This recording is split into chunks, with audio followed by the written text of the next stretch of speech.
एक नगर में एक लालची आदमी रहता था। अपार धन संपदा होने के बाद भी उसे हर समय और अधिक धन प्राप्ति की लालसा रहती थी। एक बार नगर में एक चमत्कारी संत का आगमन हुआ। लोभी व्यक्ति को जब उनके चमत्कारों के बारे में ज्ञात हुआ तो वह दौड़ा दौड़ा उनके पास गया और उन्हें अपने घर आमंत्रित कर उनकी अच्छी सेवा की। सेवा से प्रसन्न होकर नगर से प्रस्थान करने से पूर्व संत ने उसे 4 दीपक दिए। चारों दीपक देकर संत ने उसे बताया, पुत्र, जब भी तुम्हें धन की आवश्यकता हो तो पहला दीपक जला लेना और पूर्व दिशा में चलते जाना। जहाँ दीपक बुझ जाए उस जगह की जमीन खोद लेना, वहाँ तुम्हें धन की प्राप्ति होगी। उसके उपरांत पुनः तुम्हें धन की आवश्यकता हुई तो दूसरा दीपक जला लेना, जिसे लेकर पश्चिम दिशा में तब तक चलते जाना जब तक वह बुझ ना जाए। उस स्थान से जमीन से गड़ी अपार धन संपदा तुम्हें प्राप्त होगी। धन की तुम्हारी आवश्यकता तब भी पूरी ना हो तो तीसरा दीपक जलाकर दक्षिण दिशा में चलते जाना। जहाँ दीपक बुझे वहाँ की जमीन खोदकर वहाँ का धन प्राप्त कर लेना। अंत में तुम्हारे पास एक दीपक और एक दिशा शेष रहेगी, किंतु तुम्हें ना उस दीपक को जलाना है ना ही उस दिशा में जाना है। इतना कहकर संत लोभी व्यक्ति के घर और उस नगर से प्रस्थान कर गए। संत के जाते ही लोभी व्यक्ति ने पहला दीपक जला लिया और धन की तलाश में पूर्व दिशा की ओर चल पड़ा। एक जंगल में दीपक बुझ गया। वहां की खुदाई करने पर उसे एक कलश प्राप्त हुआ। वह कलश सोने के आभूषणों से भरा हुआ था। लोभी व्यक्ति ने सोचा कि पहले दूसरी दिशाओं का धन प्राप्त कर लेता हूँ, फिर यहाँ का धन ले जाऊंगा। वह कलश वहीं झाड़ियों में छिपाकर उसने दूसरा दीपक जलाया और पश्चिम दिशा की ओर चल पड़ा। एक सुनसान स्थान में दूसरा दीपक बुझ गया। लोभी व्यक्ति ने वहां की जमीन खोदी। उसे वहां एक संदूक मिला जो सोने के सिक्कों से भरा हुआ था। लोभी व्यक्ति ने वह संदूक उसी गड्ढे में बाद में ले जाने के लिए छोड़ दिया। अब उसने तीसरा दीपक जलाया और दक्षिण दिशा की ओर बढ़ गया। वह दीपक एक पेड़ के नीचे बुझ गया। वहां जमीन के नीचे लोभी व्यक्ति को एक घड़ा मिला जिसमें हीरे मोती भरे हुए थे। इतना धन प्राप्त कर लोभी व्यक्ति प्रसन्न तो बहुत हुआ, किंतु उसका लोभ और बढ़ गया। वह अंतिम दीपक जलाकर उत्तर दिशा में जाने का विचार करने लगा, जिसके लिए उसे संत ने मना किया था।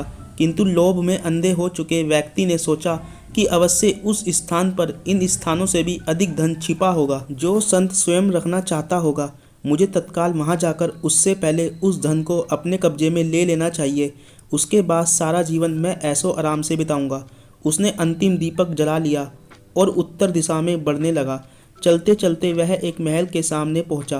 वहां पहुंचते ही दीपक बुझ गया। दीपक बुझने के बाद लोभी व्यक्ति ने महल का द्वार खोल लिया और महल के भीतर प्रवेश कर महल के कक्षों में धन की तलाश करने लगा। एक कक्ष में उसे हीरे जवाहरातों का भंडार मिला, जिन्हें देखकर उसकी आंखें चौंधिया गई। एक अन्य कक्ष में उसे सोने का भंडार मिला। अपार धन देख उसका लालच और बढ़ने लगा। कुछ आगे जाने पर उसे चक्की चलने की आवाज़ सुनाई पड़ी। वह एक कक्ष से आ रही थी। आश्चर्यचकित होकर उसने उस कक्ष का द्वार खोल लिया। वहां उसे एक वृद्ध व्यक्ति चक्की पीसता हुआ दिखाई पड़ा। लोभी व्यक्ति ने उससे पूछा, यहाँ कैसे पहुँचे बाबा? वृद्ध व्यक्ति बोला, क्या थोड़ी देर तुम चक्की चलाओगे? मैं जरा सांस ले लूँ, फिर तुम्हें पूरी बात बताता हूँ कि मैं यहाँ कैसे पहुँचा और मुझे यहाँ क्या मिला। लोभी व्यक्ति ने सोचा कि वृद्ध व्यक्ति से यह जानकारी प्राप्त हो जाएगी कि इस महल में धन कहाँ कहाँ छुपा है, और उसकी बातें मानकर वह चक्की चलाने लगा। इधर वृद्ध व्यक्ति उठ खड़ा हुआ और जोर जोर से हंसने लगा। उसे हंसता देख लोभी व्यक्ति ने पूछा, ऐसे क्यों हंस रहे हो? यह कहकर वह लोभी व्यक्ति चक्की बंद करने लगा। वृद्ध व्यक्ति ने बोला, अरे अरे, चक्की बंद मत करना। अब से ये महल तेरा है, इस पर अब तेरा अधिकार है और साथ ही इस चक्की पर भी।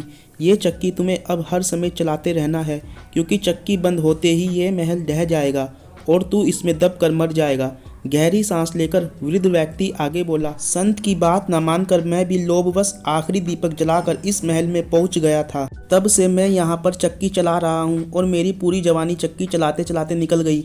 इतना कहकर वृद्ध व्यक्ति वहाँ से जाने लगा। जाते जाते ये बताते जाओ कि इस चक्की से छुटकारा कैसे मिलेगा?